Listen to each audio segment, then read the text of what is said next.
देखिए अब थोड़ा दिक्कत में आ रहा है, मैं फिर कह रहा हूँ बहुत ज़्यादा कूदने की ज़रूरत नहीं है, थोड़ा सा स्टेबल होने दीजिए इसे, 1 घंटा दे दीजिए, कोई दिक्कत नहीं है, कुछ नहीं घिस जाएगा। चलिए, गुड मॉर्निंग अगेन गावा सर, बताइए इस समय का आपका quick single. Good morning. Safety first. Hindustan Unilever मुझे अच्छा लगता है। ट्रेड करा है 2313 पर। स्टॉप लगाना चाहिए 13 रुपए का, 2300 का। Near term target 2350। Hindustan Unilever. Unilever safe bet गावा सर की तरफ से। मानस जी, गुड गुड मॉर्निंग, आपका क्विक सिंगल। गुड मॉर्निंग अनुज जी। तो देखिए, टाटा स्टील में बिकवाली करने की राय रहेगी। माफ करिएगा। तो आज ऐसा लग रहा है कि मेटल क्षेत्र में आज वापस बिकवाली देखने को मिल सकती है। टाटा स्टील उनमें उन्हीं में से एक है। आई थिंक टाटा स्टील के फ्यूचर में करंट लेवल्स पे बिकवाली करनी चाहिए। 130 रुपए के स्टॉप लॉस से बिकवाली करेंगे।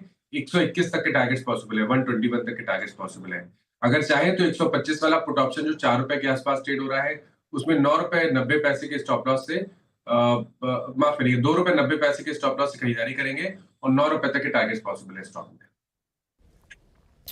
ओके, टाटा स्टील की पुट 125 की आपको लेनी है और फ्यूचर्स शॉर्ट। सचिन, आपका ट्रेड इस वक्त का क्या रहेगा? वीरेंद्र जी, मुझे लग रहा है एचएएल की ओपनिंग थोड़ी सी नेगेटिव हुई है एंड जिस तरीके से इसका डेटा प्लेस्ड है, 4000 का इंपॉर्टेंट सपोर्ट क्लस्टर है जहां पर इसका 200 डे एक्सपोनेंशियल मूविंग एवरेज भी प्लेस्ड है। तो मुझे लग रहा है यहाँ पर अगर थोड़ी सी वीकनेस एक्सटेंड होती है तो एक ब्रेकडाउन होना चाहिए। फिलहाल जिस तरीके से डेटा है, मुझे लग रहा है यहाँ पर शॉर्ट पोजिशन प्रेफर करने चाहिए। स्टॉप लॉस आपको 4070 पे लगाना है। पहला टारगेट होगा ऑन द लोअर साइड 3950 का। फ्रेश शॉर्ट्स ऐड करने की सलाह होगी एचएएल के फ्यूचर्स में। ओके, एचएएल फ्यूचर्स आपका बाय है। अच्छा, आज एक इंडेक्स हैवी वेट थोड़ा सा जाग रहा है और उसमें मेरे ख्याल से रिलायंस अपना कंट्रीब्यूटर्स निभाता हुआ। अच्छा, ये एचएएल शॉर्ट कॉल याद रखिएगा, इट्स एट 4030। माफ़ी चाहूँगा अगर मैं गलत बोल दिया तो। चलते हैं अब आशीष भैती जी के पास। आशीष जी, आप क्या पिक कर रहे हैं? जी, वीरेंद्र जी, यूनाइटेड स्पिरिट्स में खरीदारी की सलाह रहेगी। जो क्लस्टर बना था इसका अप्रैल फर्स्ट वीक में, अब उसको ये निकालता हुआ देखने मिल रहा है और हमें लग रहा है कि यहाँ से जिस सबसे 200 डेमो प्लेस्ड है, यहाँ से एक अच्छा मूव इसमें देखने मिल सकता है। तो 1410 का स्टॉप लॉस लगाकर यहाँ खरीदारी की सलाह है, 1470 और 1500 तक के टारगेट्स के लिए।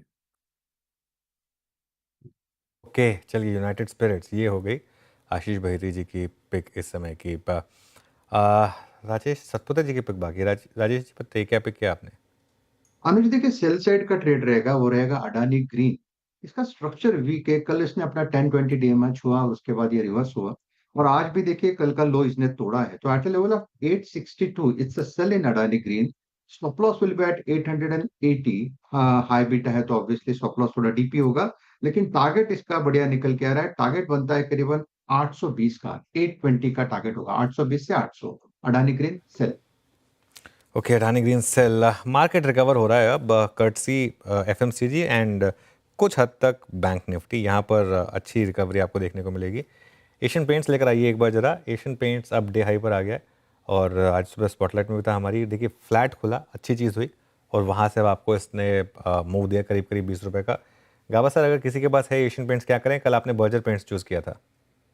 अच्छे लगते हैं एशियन पेंट्स और बर्जर पेंट्स दोनों। एशियन पेंट्स किसी के पास है तो continue holding it. Near term target 2409 पे।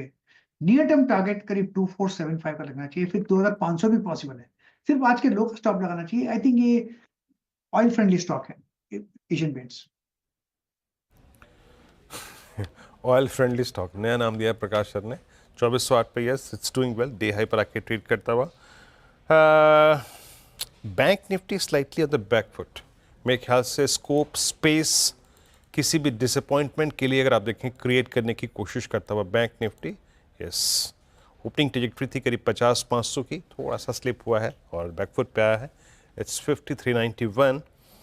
रिलायंस, जैसे कि मैं कह रहा था कि आज थोड़ा सा वो एडवांटेज दे रहा है इंडेक्स को, 1177, बट यस 1170 पे खुला, वहाँ से रिकवरी ये हुई, इसको छोड़ता हूँ। और क्या कंसिडर करने वाला है स्टॉक है, एक बार लेके आइएगा एसबीआई लाइफ। यस, कल इंश्योरेंस स्पेस में अच्छी खासी बाइंग थी और look at SBI life now. ये Ashish Bahety ji, out of these two, I mean HDFC life और ये एसबीआई लाइफ, आप प्रेफर ज़्यादा क्या करेंगे? क्योंकि no doubt, I mean risk reward ratio कल भी बेहतर था एसबीआई लाइफ में और आज भी नज़र आ रहा है जस्ट क्रॉसिंग 100 डेमा।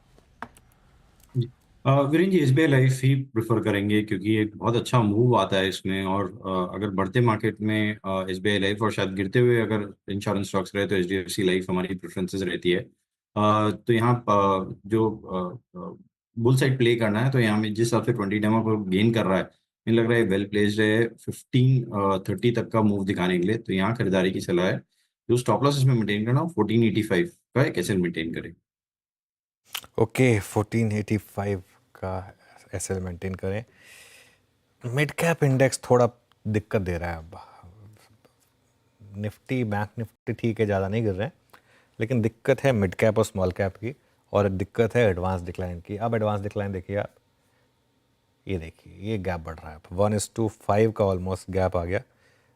यहाँ पर थोड़ी सी दिक्कत है। स्टॉक्स देखते हैं जहाँ पर अब थोड़ी सी गिरावट आ रही है।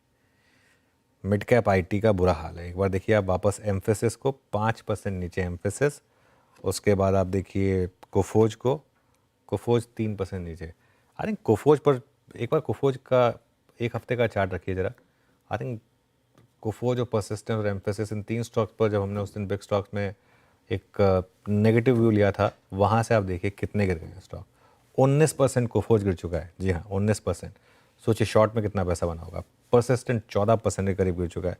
एम्फेसिस भी आई थिंक उसका भी बुरा हाल होगा। एम्फेसिस भी उसी हिसाब से आई थिंक एम्फेसिस भी 15-16% गिर चुका है। बहुत बुरा हाल है यहाँ पर। एक बार टाटा स्टील देखते हैं जरा। टाटा स्टील का चार्ट आएगा, इंट्राडे देखते हैं टाटा स्टील का, एक बार स्क्रीन पर आएगा। मानस आपने सेल दिया था ना टाटा स्टील पर ओपनिंग में? जी जी बिल्कुल। हाँ थोड़ा रिविजिट करें इसे। तो देखिए टारगेट मैंने 121 के दिए थे, मेरे ख्याल से वो टारगेट बिल्कुल अचीव हो सकते हैं। लेकिन अब ये सही समय है कि इसके फ्यूचर में आप स्टॉप लॉस को रिवाइज कर सकते हैं। मैंने 130 के स्टॉप लॉस की बात की थी, लेकिन अब स्टॉप लॉस 128 रुपए 10 पैसे के लगा के रखिए। टारगेट वही 121 रुपए तक के पॉसिबल है स्टॉक में। ओके